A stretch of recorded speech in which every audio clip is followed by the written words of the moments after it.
আসসালামু আলাইকুম। সবাই কেমন আছেন? আশা করি সবাই ভালো আছেন। আজ আপনাদের জন্য নিয়ে এসেছি গল্পের ৩য় পর্ব।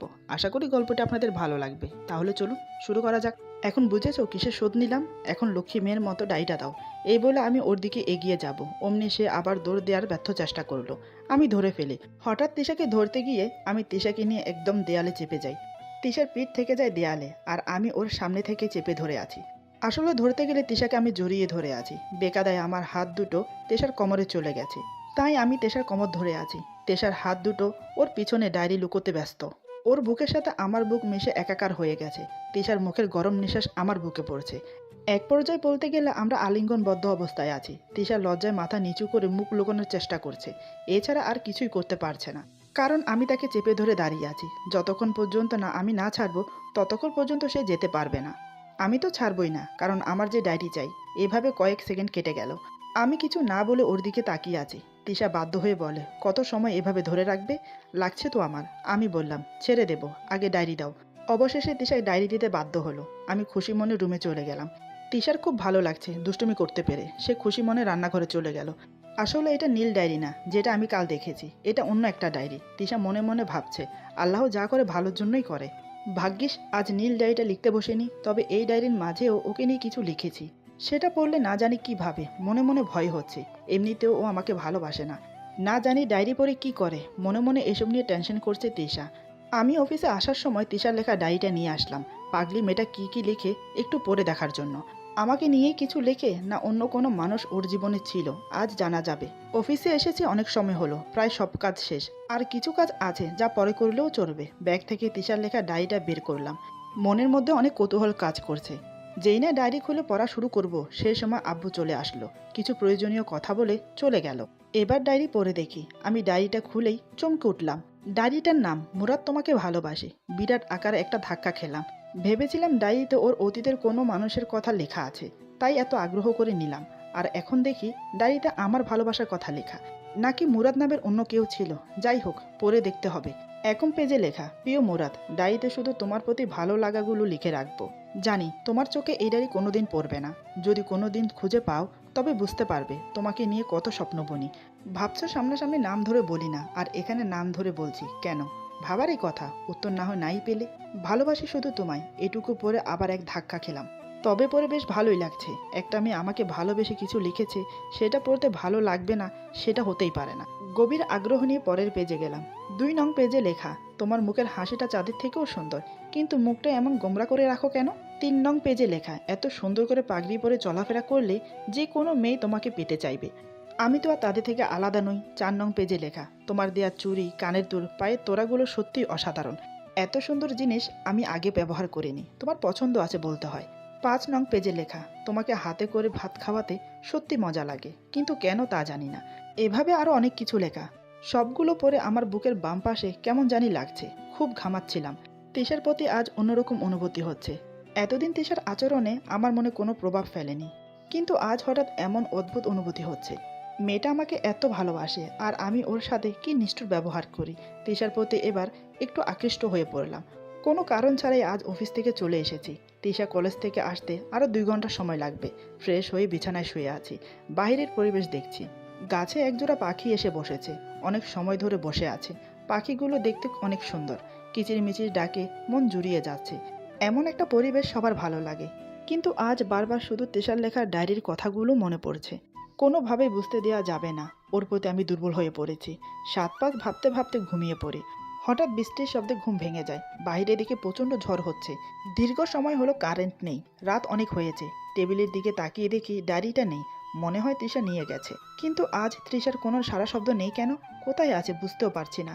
পড়াশোনা করছে নাকি তাও জানি না। আজকে খেতেও ডাকলো না। একটু দেখে আসবো, যাই দেখে আসি। এই ভেবে তৃষার পড়ার রুমের দরজায় এসে দাঁড়ালাম। একটা নয়নাবিরাম দৃশ্য দেখতে পেলাম। তাই কোনো কথা না বলেই চুপ করে দাঁড়িয়ে আছি। টেবিলের পাশে একটা মোমবাতি জ্বলছে। তৃষা চুলগুলো ছেড়ে দিয়ে বসে আছে। কিছু একটা লিখছে। বাহিরের ঝড় অনেকটা কমে গেছে। মাঝে মাঝে দমকা বাতাস আসছে। এবার খুব জোরে দমকা বাতাস আসলো। মোমবাতিটা প্রায় নিভে যাবে। তখনই তৃষা হাত দিয়ে আটকে ফেলে। বাতাসে তৃষার দীর্ঘ কালো চুলগুলো এদিক ওদিক নড়ছে। অন্যরকম একটা ভালো লাগা কাজ করছে মনের মধ্যে। তৃষাকে আর ডাকলাম না। রুমে ফিরে আসলাম।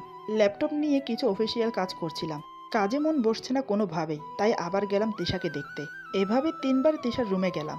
বারবার ওই খোলা চুলগুলো দেখার জন্য পাগল হয়ে যাচ্ছি। আল্লাহ মানুষের সৌন্দর্য একদিক দিয়ে কম দিলে অন্য দিক দিয়ে কিন্তু সেটা দ্বিগুণ করে দেয়। তিশার ক্ষেত্রেও তাই হয়েছে। ও দেখতে কালো ঠিকই, কিন্তু ওর মুখে মায়া আছে। ওর লম্বা কালো ঘন কেশ মুগ্ধ করে দেয়। এদিকে খুব খিদে লেগেছে আমার। এবার আর না ডেকে পারলাম না। আমি বললাম, এই তিশা, আমাকে না খাইয়ে রাখবে আজ? তিশা বলে, ইস, আমি না ভুলে গেছি। আমি বললাম, কেন, তোমার খিদে লাগেনি? তিশা বলে, লেগেছিল, কিন্তু সন্ধ্যাবেলায় খেয়ে নিয়েছি। প্রতিদিন খেতে ডাকি, কিন্তু খেতে চাও না। আজ একা একাই খেতে হবে। আমি বললাম, রাগ উঠছে কিন্তু আমার। তিশা হেসে বলে, তাই নাকি? বসো বসো, বসে যাও। আমি বললাম, এই দুষ্ট, চলো, খুব খিদে লাগছে। তিশা বলে, যেতে পারি, তবে আমার একটা আবদার আছে। আমি বললাম, কি আবদার? তিশা বলে, আমাকে হাতে তুলে খাইয়ে দিতে হবে। আমি বললাম, ইস, শখ কত। তিশা বলে, হাদিসে পড়েছি, আল্লাহ রাসূল বলেন, তুমি আল্লাহর সন্তুষ্টির উদ্দেশ্যে যা ব্যয় করবে তার উত্তম প্রতিদান পাবে, এমনকি স্ত্রীর মুখে তুলে দেওয়া লোকমার বিনিময়েও। এজন্য তো একটু শখ করতেই পারি, তাই না? আমি বললাম, আচ্ছা চলো। তিশা খুশি হয়ে আমার আগে আগে চলছে। আমি ওর পিছে আস্তে আস্তে ভাবি, তোমাকে নিজের হাতে খাইয়ে দিতে আমারও মন চায়, কারণ তোমাকে যে আমি ভালোবেসে ফেলেছি। এভাবে বেশ কিছুদিন কেটে গেল। আজ তিশা কলেজে গেছে। কলেজ শেষ করে সাইমার সাথে কথা বলতে বলতে প্রায় রাস্তায় চলে এসেছে। এসেই দেখে আমি দাঁড়িয়ে আছি। তিশা খুব অবাক হয়ে যায়। কলেজে আসার পর থেকে আমি কোনোদিন ওকে নিতে আসিনি, শুধু একবার কলেজে দিয়ে গিয়েছিলাম। আজ হঠাৎ আসায় কারণ খুঁজে পাচ্ছে না। এমনিতে ড্রাইভার আসে ওকে নিয়ে যেতে। তিশা রাইসাকে নিয়ে আমার সামনে এসে দাঁড়ায়। তারপর রাইসার সাথে আমাকে পরিচয় করিয়ে দেয়। রাইসা বলে, ভাইয়া, আপনি তো আমাদের মাঝে মাঝে দেখতে আসতে পারেন, বাড়িতে না হয় দাওয়াত নাই দিলেন। আমি বললাম, তিশার সাথে আসতে পারো না? তিশা বলে, আমি নিয়ে যাব। আমি বললাম, হ্যাঁ, তুমি নিয়ে যাবে। রাইসা বলে, আমরা ছোটবেলার বেস্ট ফ্রেন্ড, বড় হয়েছে, এখনও আছে, আশা করি সামনেও থাকবে। আপনি আমাদেরকে একটু আড্ডা দেওয়ার সুযোগ করে দিতে পারেন, যেমন রাসূল হজরত আয়েশাকে তার সেহরিদের সাথে খেলার সুযোগ করে দিতেন। আর আপনি তো আমাকে চিনেনও না। আমি বললাম, বাবা, এ তো তিশার ওস্তাদ দেখছি, তিশা মনে হয় আপনার কাছ থেকে এমন শিখছে। রাইসা বলে, শিখবেই তো, এজন্য হাদিসে মোমেন বন্ধু গ্রহণ করতে বলেছে। আমি বললাম, আচ্ছা, কি খাবেন বলেন? রাইসা বলে, না, কিছু লাগবে না, আমি কি ফকির যে চেয়ে খাবো? হাদিসগুলো না দিলে তো আর এই কথাটুকুও বলতেন না। অভিমান করলাম। আমি বললাম, এই তো মহাবিপদ, জিজ্ঞেস করলেও দোষ। ঠিক আছে, আমি কিনে দিচ্ছি। এরপর রাইসাকে বাদাম ভাজা, ফুচকা, ঝালমুড়ি কিনে দিলাম। তারপর রাইসা বিদায় নিয়ে চলে গেল। রাইসায় চলে যাওয়ার পর তিশা আকাশের দিকে তাকিয়ে কি যেন দেখছে। আমি অবাক হয়ে বললাম, এই পাগলি, আকাশে কি দেখো? তিশা আকাশের দিকে তাকিয়ে বলে, দেখছি আজ সূর্য কোন দিকে উঠেছে। আমি বললাম, আশ্চর্য, তুমি জানো না নাকি সূর্য কোন দিকে ওঠে আর কোন দিকে অস্ত যায়? তিশা বলে, জানি তো। আমি বললাম, তাহলে হেয়ালি করছো কেন? তিশা কোমরে হাত দিয়ে বলে, হেয়ালি করছি না। যে মানুষ এদিক মুখো হতে চায় না, সে আজ আমার জন্য এসে ওয়েট করছে। বিশ্বাস হচ্ছে না, তাই দেখছিলাম সূর্য কোন দিকে উঠেছে।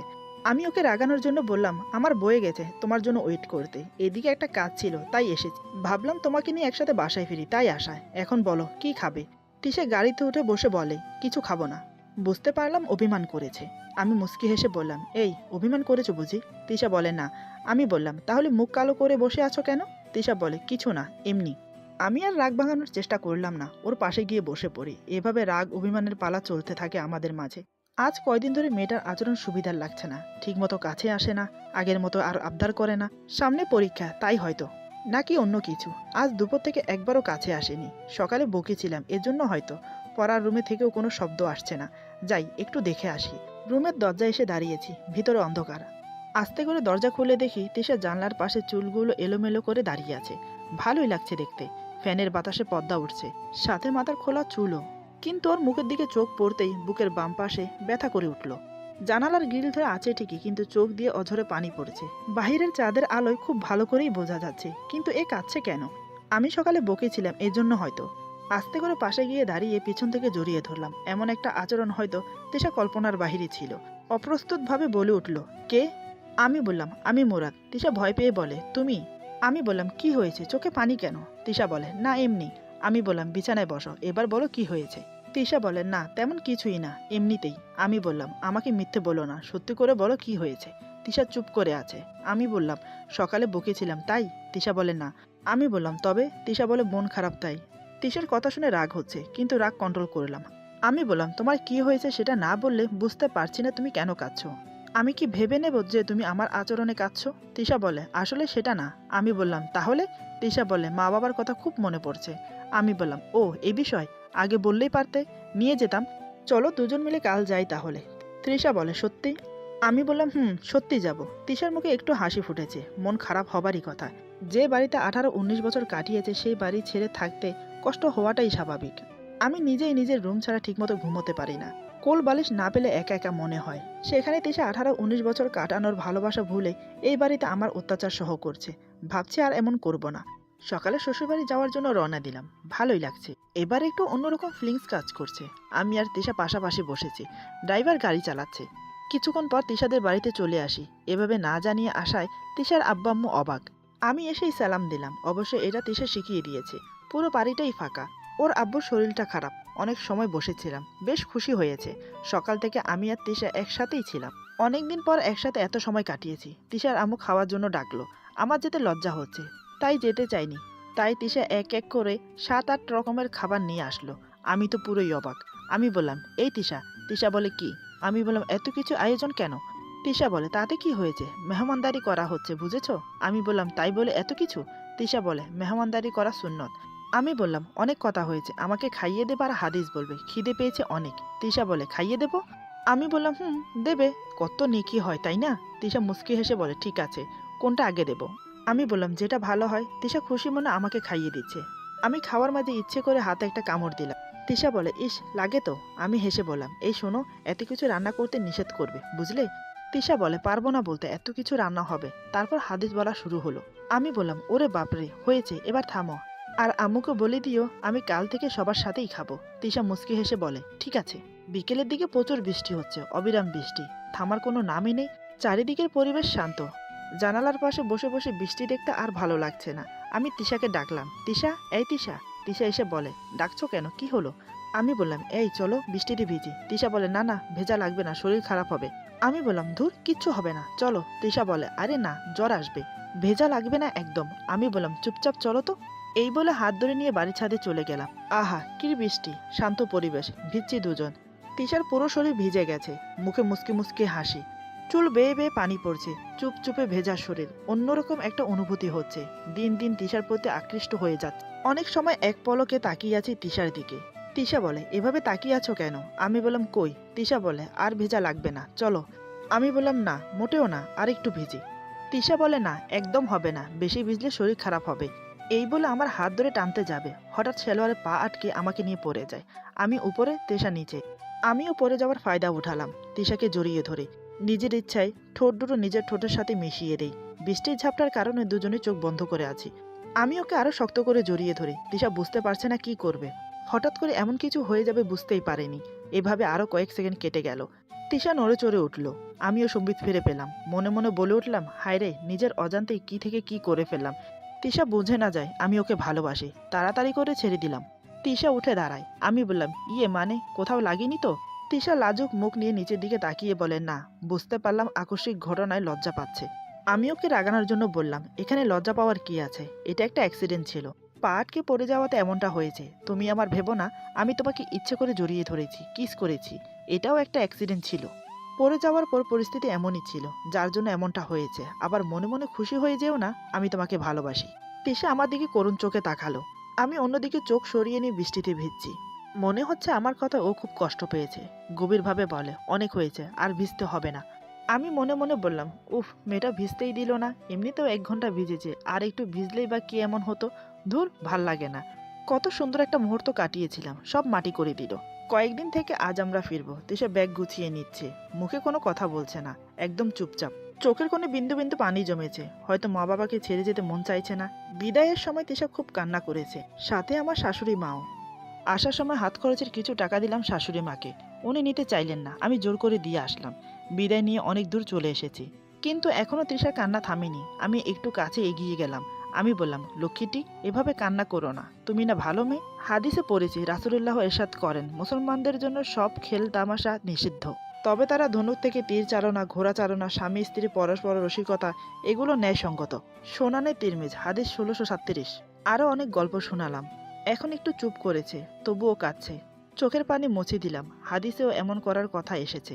চলতি পথে দেখি একটা নার্সারি। ড্রাইভারকে গাড়ি থামাতে বললাম। আমি আর তিশা নার্সারির ভেতরে গেলাম। ভাবছি অনেকগুলো গোলাপ গাছ কিনবো। সেদিন তিশা শখ করলো। একটু হলেও শখের দাম দিতে হবে। আগে হলেও হয়তো শখ পূরণ করতাম না। কিন্তু তিশার প্রতি দিন দিন যে পরিমাণ দুর্বল হয়ে যাচ্ছি তাতে না করে পারছি না। আর রাসূলুল্লাহ স্ত্রীদের শখ পূরণ করতেন। হযরত আয়েশা বলেন, একদা মসজিদের কাছে হাবলির ছেলেরা যুদ্ধ অস্ত্র নিয়ে খেলা করছিল। আমি তা দেখতে চেয়েছি। রাসূলুল্লাহ আমাকে আড়াল করে দাঁড়িয়েছেন, আর আমি হাবশীদের খেলা দেখছিলাম। যতক্ষণ না আমার খেলা দেখা শখ পূরণ হয়েছে, রাসূলুল্লাহ ততক্ষণ কষ্ট করে আমার জন্য পূর্ণ সময় দাঁড়িয়েছিলেন। তোমরা ভেবে দেখো, একজন অল্প বয়সী খেলা পাগল মেয়ে কতক্ষণে তার শখ পূরণ হবে। বুখারী হাদিস 5236। আরেকটা কথা, হযরত আয়েশা ছিলেন খুবই ছোট। 9 বছর বয়সে তার বিয়ে হয়। যাই হোক, নার্সারিতে অনেক রকম গোলাপ গাছ আছে। তিশার পছন্দ মতন 15-16টা গাছ কিনলাম। লাল, হলুদ, সাদা, গোলাপি, আরও কয়েক রঙের গোলাপ, বিভিন্ন সাইজের পিচ। বাড়িতে চলে এসেছি। আমি আর তেশা মিলে সব গাছগুলো লাগালাম ছাদে। বেশ সুন্দর লাগছে। মেয়েটার পছন্দ আছে বলতে হয়। তারপর আমি অফিসের কাজ নিয়ে বিজি হয়ে গেলাম। এদিকে তিশার মন খারাপ। মা বাবাকে ছেড়ে এসেছে তাই। পড়ার রুমের সামনে বারান্দায় দাঁড়িয়ে আছে। দুপুরের দিকে হালকা বৃষ্টি হয়েছে। ভেজা ভেজা পরিবেশ, ঠান্ডা ঠান্ডা বাতাস হচ্ছে। চুলগুলো ভেজা, তাই মেলে দাঁড়িয়ে আছে। আর ভাবছে, মুরাদ অনেক চেষ্টা করেছে আমার মন ভালো করার জন্য। কিন্তু আজব বিষয়, মুরাদ সবসময় আমার সাথে খারাপ ব্যবহার করে, কিন্তু মাঝে মাঝে এমন ভালো ব্যবহার করে কেন সেটাই বুঝতে পারছি না। তাহলে কি মুরাদ আমাকে ভালোবাসে? না না, শুধু সামান্য ব্যবহার দেখে এটা ভাবতে পারছি না সে আমাকে ভালোবাসে। হঠাৎ সে ফ্ল্যাটের দিকে চোখ যায় তিশার। তিশা ভাবছে, ওরা সত্যি মনে হয় দাম্পত্য। ছোট একটা বাচ্চাও আছে। বেলকনিতে বসে বাচ্চাটার সাথে খেলা করছে। একসময় আমিও এমন একটা স্বপ্ন দেখতাম। আমার ছোট একটা সংসার, স্বামী, সন্তান, অল্প উপার্জন হলেও ইসলামিকভাবে ভালোই চলে যাবে দিন। আমার একটা ছেলে হবে, একটা মেয়ে হবে। দুজনকেই মাদ্রাসায় পড়াবো। অন্যদের মতো আমিও কোনো এক রাতে কারোর বুকে মাথা রেখে ছেলে মেয়েদের নাম ঠিক করব। কতই না স্বপ্ন দেখতাম, আর হয়তো কোনোদিন পূরণ হবে না। মুরাদ আর আমাকে মেনে নেবে না কোনোদিন। চোখের সামনে একটা হ্যাপি দাম্পতি দেখে বুকের বাম পাশে না পাওয়ার বেদনায় কুরে খাচ্ছে ওকে। এমন সময় আমি এসে ডাকলাম। তিশা আমাকে দেখে ভাবে, ইদানিং মুরাদ আমার রুমে একটু বেশি বেশি আসছে, কিন্তু এমন সময় ডাকছে কেন কি জানি। 7-5 ভাবতে ভাবতে আমার সামনে এসে দাঁড়ায়। আমি বললাম, কি করছো? তিশা বলে, কই কিছু না। ডাকছিলে কেন? আমি বললাম, বাবা মা ডাকছে। এ বলে আমরা দুজন ড্রয়িং রুমে গেলাম, কারণ বাবা মা সেখানে বসে আছে। বাবা বলে, তোমার মামা কালকে তোমাকে আর তিশাকে নিয়ে তাদের বাড়িতে যেতে বলেছে। আমি বললাম, বাবা অনেক কাজ পড়ে আছে অফিসে, কি অবস্থা তা ঠিক নেই। আবার সেই দূরে যাব কিভাবে? বাবা বলে, না না, যাওয়া লাগবে। আর আমি তো আছি তাই না, এদিকটা আমি দেখে নিচ্ছি। তুমি তো প্রায় 2 বছর মামার বাড়িতে যাও না। আমি বললাম, তাহলে কাল যাব। কিন্তু যেতে একটু ইচ্ছে হয় না। তিশা বলে, ইচ্ছে হয় না কেন? আমি বললাম, অনেক দূরের পথ, একা একা ভালো লাগে না। তিশা বলে, আমি আছি তো। আমি বললাম, আমার গ্রাম ভালো লাগে না। বাবা বলে, দেখো তো মা, 2 বছর মামার বাড়িতে না গেলে কেমন হয়? আত্মীয়তার সম্পর্ক কিভাবে থাকবে? তিশা বলে, এই তুমি জানো না, হাদিস কুদ্দুসিতে মহান আল্লাহ বলেছেন, আমি আল্লাহ এবং রহমান, আমি আত্মীয়তা সৃষ্টি করেছি। যে ব্যক্তি আত্মীয়তা সম্পর্ক রক্ষা করে আমিও তার সাথে সম্পর্ক রক্ষা করি, আর যে ব্যক্তি তা ছিন্ন করে আমিও তার সাথে সম্পর্ক ছিন্ন করি। আমি বললাম, এই আবার শুরু হয়ে গেল জ্ঞান দেওয়া। মা বলে, এত কথা না বলে সবাই চুপ করো, আর কালকে তোমরা দুজন চলে যাও। তিশা আমার দিকে তাকিয়ে আছে আর ভাবছে। ভাবতেও ভালো লাগছে, আবার অনেক দিন মুরাদের সাথে কাটাবো। উফ, এভাবে মাঝে মাঝে বেড়াতে যেতে পারতাম তাহলে কতই না ভালো হতো। আমি সেটা লক্ষ্য করলাম। তিশা লজ্জা পেয়ে পড়ার রুমে চলে যাচ্ছে। আমি ওর পিছু নিলাম। তিশা দেখে মনে মনে বলে, ইস কী যে হলো। যাই হোক, সন্ধ্যার আগে মন খারাপ থাকলেও এখন ভালো লাগছে। আমি ওর রুমে প্রবেশ করে বললাম, এই পাগলি। তিশা বলে, এখানে কেন তুমি? আমি একটু রাগ দেখিয়ে বললাম, তোমার কি পড়াশোনা নেই? তিশা ভয় পেয়ে বলে, আছে তো, কিন্তু কেন? আমি বললাম, সামনে তোমার পরীক্ষা না? তিশা বলে, জি, কিন্তু। আমি বললাম, চুপ, আমি যা জিজ্ঞাসা করছি তার উত্তর দাও। তিশা বলে, আচ্ছা চুপ করলাম, কিন্তু চুপ থাকলে উত্তর দেব কি করে? আমি বললাম, আহা চুপ, যা জিজ্ঞাসা করব শুধু সেটাই উত্তর দেবে। তিশা বলে, আচ্ছা। আমি বললাম, পরীক্ষা কতদিন পরে? তিশা বলে, 30 দিন পর। আমি বললাম, মামার বাড়ি থাকবো কয়দিন? তিশা বলে, 15 দিন। আমি বললাম, আর কয়দিন থাকলো? তিশা বলে, আরে তুমি অঙ্ক পারো না যে আমি হিসাব করব? আমি বললাম, এক থাপ্পড় দেব। তিশা বলে, আসতে দিলেই হবে, আর স্ত্রীর মুখে মারতে নিষেধ আছে। মারবে কি করে? এই বলে হেসে ওঠে। আমি বললাম, চুপ, তোমার সামনে পরীক্ষা আর মনে হচ্ছে আমার মাথা ব্যথা। তিশা বলে, ইস রে, তোমার মাথা ব্যথাও করছে? সমস্যা নেই, কিছুদিন আগে পত্রিকায় পড়েছিলাম কিস করলে নাকি মাথা ব্যথা কমে যায়। আমি বললাম, তো কি বলতে চাও, কিস দেবে আমায়? তিশা বলে, আরে শোনো না, কিস দিলে শুধু মাথা ব্যথাই কমে না, একটু নেকিও হয়। যে স্বামী তার স্ত্রীকে একবার চুমো দেবে এবং যে স্ত্রী তার স্বামীকে একবার চুমো দেবে, প্রতিটা চুমুর বিনিময়ে 100টা নেকি তাদের আমলনামায় লেখা হবে। মুসনাদে আহম্মদ, স্বামী স্ত্রীর অধ্যায়। আমি বললাম, তুমি তো খুব পাজি দেখছি। তিশা হেসে দিল। আমি রেগে বললাম, তোমার পরীক্ষা, তুমি যা ইচ্ছে করো, আমি গেলাম। তিশা বলল, আরে আরে, তাহলে মাথা ব্যথা? আমি বললাম, থাক আমার মাথা ব্যথা, তোমার কি? এই বলে চলে গেলাম। খুব রাগ হলো তিশার প্রতি। মেয়েটা খুব বাজে, খুব দুষ্ট। আবার মনে মনে হেসে বললাম, না, একদম আমার মনের মতো। তিশা আমার পেছনে এসে দাঁড়ায়, আমার পেছনে বলতে একদম আমার গা ঘেঁষে। লাস্ট কথাটা সে শুনে ফেলে। হঠাৎ বলে ওঠে, কে একদম মনের মতো? সত্যি বলতে আমি থতমত খেয়ে গেছি। আমার পেছনে তেশে এসে দাঁড়িয়েছে, আমি বুঝতেই পারিনি। লাস্টের কথাটা আমি একটু জোরেই বলেছি। ঘুরে কিছু বলতে যাব, এমন সময় ঘটল এক ঘটনা, যার জন্য আমি বা তিশা দুজনের একজনেরই প্রস্তুত ছিলাম না। এক প্রকার দুজনেই হকচকিয়ে গেছি। এরপর যা হলো। আজকের গল্প এখানে সমাপ্ত। গল্পের বাকি অংশ পেয়ে যাবেন আগামী পর্বে। আশা করি গল্পটি আপনাদের ভালো লাগবে। যদি ভালো লাগে তাহলে লাইক, কমেন্ট এবং সাবস্ক্রাইব করে আমাদের পাশে থাকুন। পাশে থাকা বেল আইকন প্রেস করে দেবেন, তাহলে আমাদের নিত্য নতুন ভিডিও আপনাদের কাছে পৌঁছে যাবে। সবাই ভালো থাকবেন, সুস্থ থাকবেন। আল্লাহ হাফেজ। জুম্মা মুবারক।